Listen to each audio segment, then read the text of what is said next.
Čau! Nu šeit esam tikko uzstādījuši jumta drošības sistēmu Acenline ar drošības balstiem Axis DB.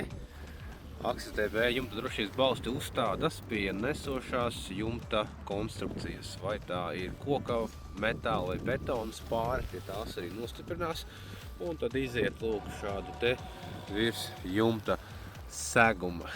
Nu lūk, un šajā gadījumā jūs redzat, ka te ir šķidracementa lokšņu jumts. Nav nekāda problēma. Jumta drošības sistēma uzstādīta, trosīte novilkta, vidusposmiņi uzstādīta, kuriem pārslīd pāri karabīne. Lūk, šitā te. Un attiecīgi tad var droši strādāt uz jumtiem. Arī te smuki apdarīta, sataisīta. Līdz ar ko nekas te netecēs. Viss par jumta drošības sistēmām rooftech.lv. Čau!